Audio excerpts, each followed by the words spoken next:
In the quiet town of Willowbrook, where the streets rolled out like a well-worn carpet under the moon's watchful eye, stood the jailhouse.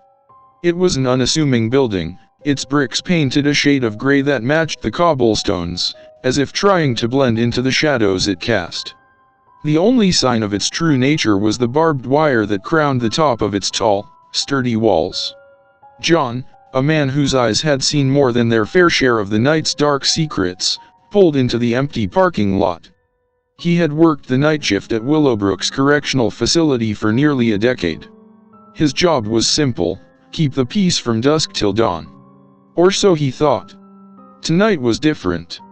As he walked into the lobby, the air felt thick with something unspoken. The day guard, a burly man named Larry, handed him a clipboard with a list titled, "Strange Rules for Night Shift." John raised an eyebrow, but Larry's expression was unreadable, his voice a monotone.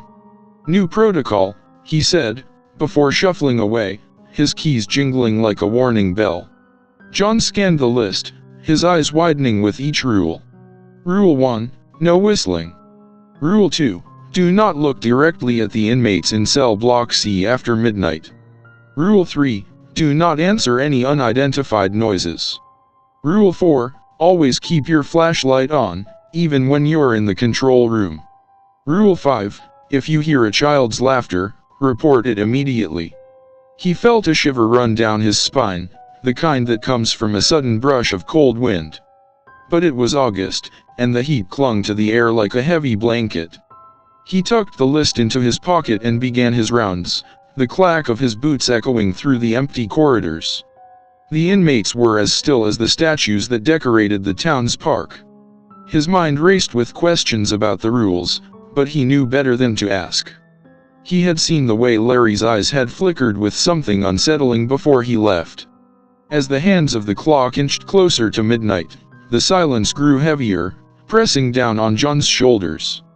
He checked in on cell block C, his heart thumping a tattoo against his ribs.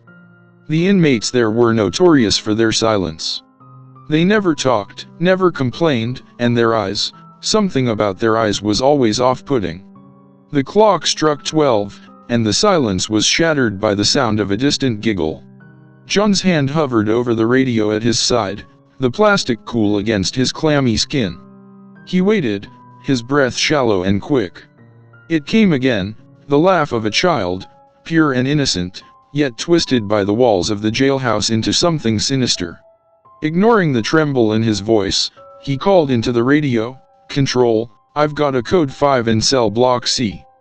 The static crackled back, and a calm voice responded, "Acknowledged. Proceed with caution." The words were a balm to his nerves, yet they didn't dispel the feeling that he was being watched, that something was lurking just out of sight, waiting for him to turn his back. The giggle grew louder, closer, and John's flashlight danced across the floor, the shadows playing tricks on his eyes. He stepped into cell block C, his heart pounding in his ears.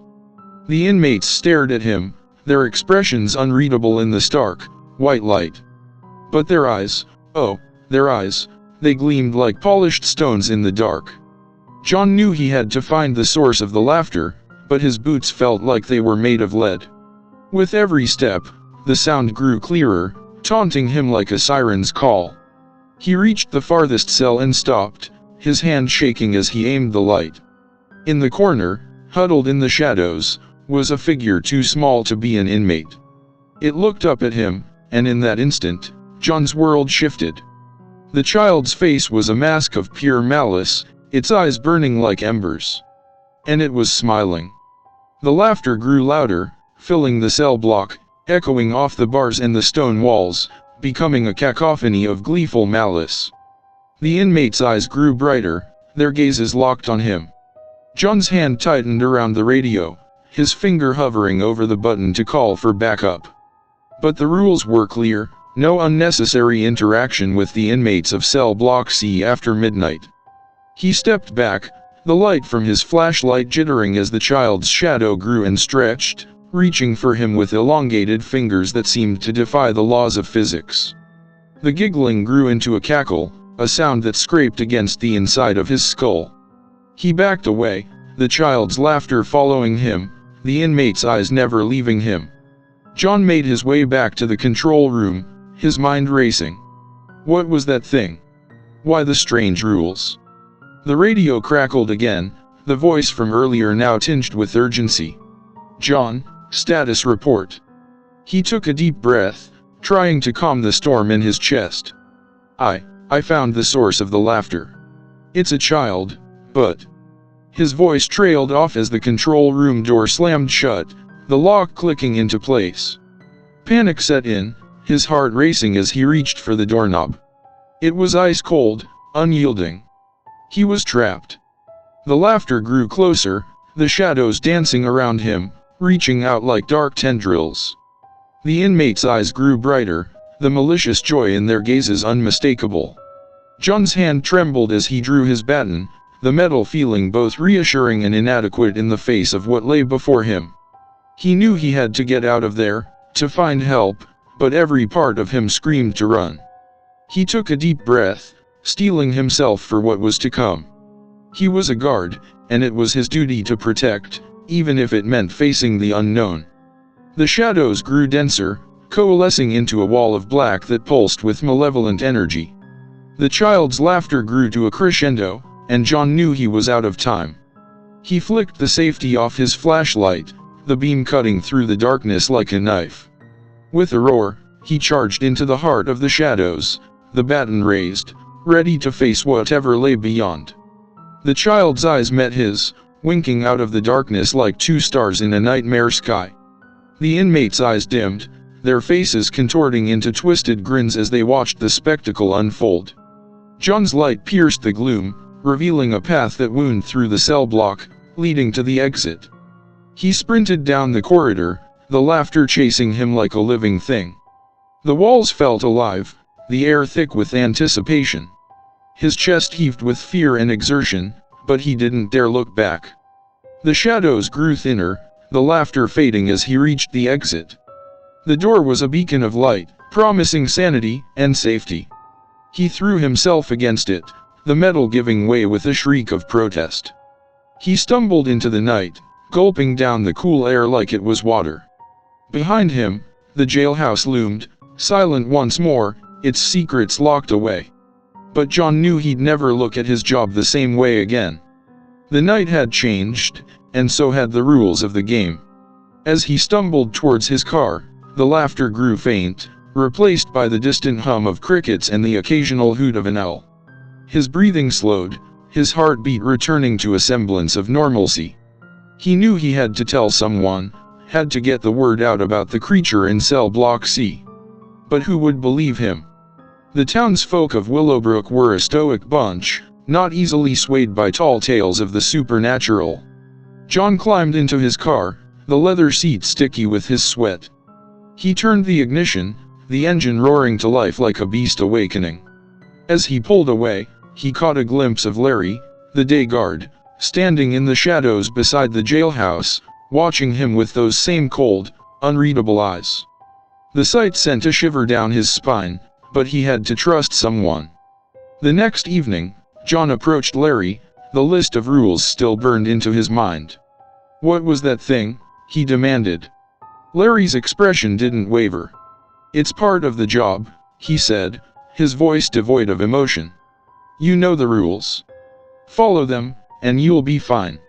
John felt a knot form in his stomach. The rules weren't enough, he needed answers. But Larry was as closed as a vault. "Why the secrecy?" he pressed. Larry's eyes narrowed. "You wouldn't last a week if you knew everything," he warned. "Some things are better left in the dark." The nights grew longer, the shadows deeper, as John continued his shift. The laughter didn't come again, but he could feel its presence, lurking just beyond the edge of his vision. The inmates of cell block C remained eerily silent, their eyes gleaming whenever he checked on them. And every night at midnight, he'd find himself standing outside the cell block, the rules echoing in his mind, his flashlight a feeble weapon against the unknown. One night, as he was about to start his rounds, a new rule was posted on the control room wall. Rule 6, do not attempt to harm the child. The words were written in a hasty scrawl, as if whoever had penned them was in a hurry. Or afraid. The realization sent a cold chill through his body. What kind of creature was he dealing with? And why was it here, in the bowels of Willowbrook's jail? John's resolve hardened. He couldn't just stand by and let the thing torment him and the inmates. He had to do something, had to find a way to rid the jail of its malevolent presence.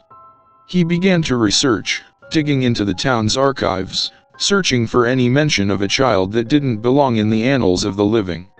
Days turned into weeks, and the whispers grew louder.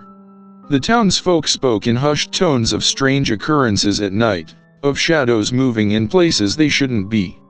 The jail's reputation grew darker, and the guards' nerves more frayed. Yet no one talked of the child in cell block C. It was as if the very air was afraid to speak its name. John's investigations led him to an old, dusty book hidden in the library's basement. The pages were brittle, the ink faded, but the story it told was clear. A vengeful spirit, a child lost to the world, seeking to claim the souls of those who dared to cross its path. The book spoke of ancient rites, of ways to banish the creature. Armed with newfound knowledge, John prepared for a confrontation. He gathered salt and sage, a crucifix, and a handful of iron nails. The inmates watched him, their eyes gleaming with something that could have been anticipation or fear. As midnight approached, he knew it was time. The air grew colder, the laughter beginning to echo in the halls once more. He stepped into cell block C, his heart racing. The child was there, waiting for him, its smile wider, more malicious than before. John raised the crucifix, the inmate's eyes following the movement with rapt attention. He began to recite the words from the book, his voice shaking with determination. The laughter grew louder, the shadows deeper, but he didn't falter. The ancient rites were his only hope of banishing the spirit that had haunted his nights. As he spoke, the air grew thick with a sense of ancient power, the very essence of the words weaving a net around the child's form. Its eyes narrowed, the smile slipping into a snarl as it sensed the threat. And then, with a suddenness that took John's breath away, the spirit's form began to change. The child grew taller, its features sharper, the malice in its eyes now a burning hatred that seemed to reach out and sear his soul. The inmates grew restless, their eyes flickering with a mix of terror and anticipation. John's voice grew stronger, the words rolling off his tongue with a force that seemed to resonate within the very walls of the jail. The spirit's form wavered, and for a brief moment, he saw the face of a young girl, twisted in pain and rage, before it was consumed by the shadows once more. The laughter turned to a scream, a sound that was at once heart-wrenching and terrifying. The spirit's form grew larger, the shadows coalescing around it until it was a towering specter of pure malevolence. The air grew colder, the hairs on John's neck standing on end. He could feel the spirit's anger, its pain. And then, amidst the cacophony of the spirit's fury, a whisper of truth slipped through. The girl had been the founder's daughter, sacrificed in a twisted rite to protect the jail and the town from the very evil she had become. The spirit was bound to the jail, a sentinel of sorts, but had grown twisted over the centuries, feeding on the fear and despair of those within its walls. John's heart ached for the girl, for the innocence lost to a darker purpose. But he knew he couldn't pity her, not if he wanted to survive. He had to finish the rite, to free her soul and end the curse that had plagued Willowbrook for too long. He steeled himself, continuing the incantation, each syllable a declaration of his intent to bring light to this place of shadows. The spirit's form writhed and contorted, the inmate's eyes burning brighter with every passing second. And then, with a final, deafening roar, the creature vanished, the shadows retreating as if in defeat. The laughter was gone, replaced by a deep, profound silence that seemed to pulse with relief. The inmates slumped in their cells, their eyes dimming to their usual lifeless state. The tension in the air dissipated, leaving only the faint scent of burnt sage and the metallic tang of fear. John looked around, the weight of what he had done settling heavily on his shoulders. He had faced the darkness and won, but at what cost? The whispers grew quieter in the town, the nights less troubled. John continued his nightly rounds, the memory of the girl's spirit haunting him. He knew he had set her free, but the knowledge of her tragic fate remained, a stark reminder of the jail's bloody past. He had changed the rules of the game, but he couldn't shake the feeling that something was watching him, waiting for its chance to claim vengeance. Willowbrook's history was stained with darkness, and it would take more than a few ancient words to scrub it clean.